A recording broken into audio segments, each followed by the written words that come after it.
Hello, hello. Yummy, yummy. Oh my god.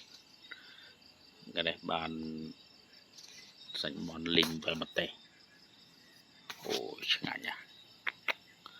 Mở tầm mót đó đang bóng bố đó. Thò ra châu sơ lê nhé, lẹp tầm mót đỏ tiệt à. Em hô vào đâu đó, món linh với mặt tê. Đó là đã vụp vụp ở mót đã tới cây ròm nữa đi. Anh xì xa hào vào đâu đó.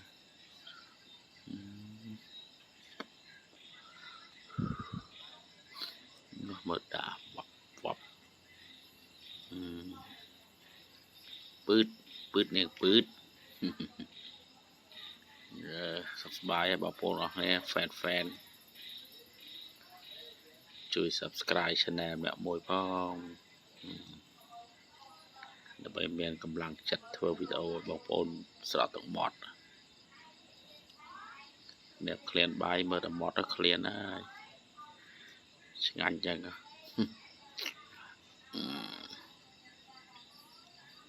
xì vụ bố bà này bỏ rồi nè đào cỏ đào vọc này em mà ngăn nói đã tức tay nhìn mặt tay hal tịch tịch anh bạc kê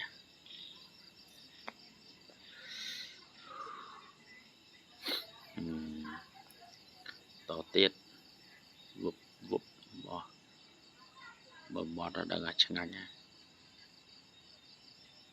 nhanh món linh bờ tê món xài món suất bên đấy em màu mà đảo vọc mà món đó đang ai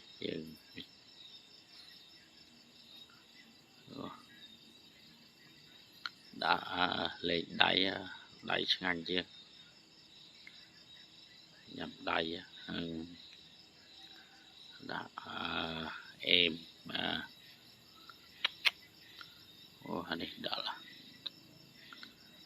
mót chẳng anh lân nào phải nhằm tràn có phải hạt pran nó mà vốn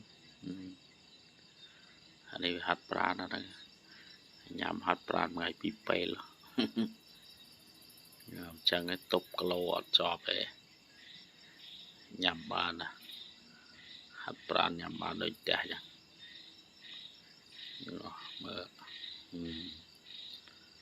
em một vật triệt hào đó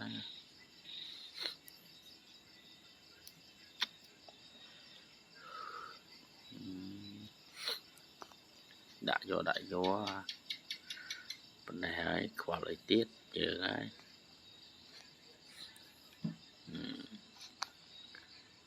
bự đó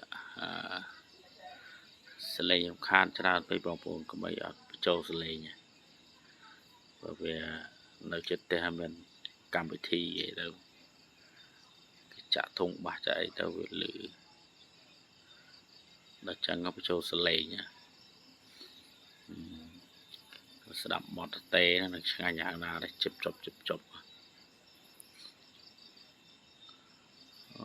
đã bài mà chán bụp mơ xí ngay nhà chanh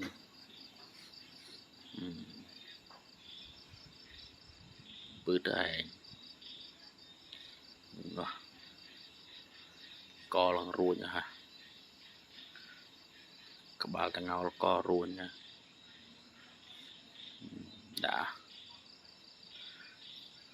mua mà chọc bị em này vấp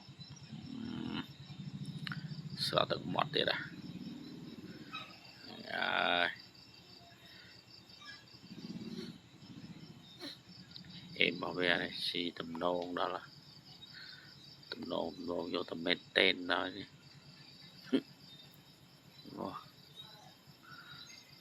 bạn ơi bọc bồn đó bye bye.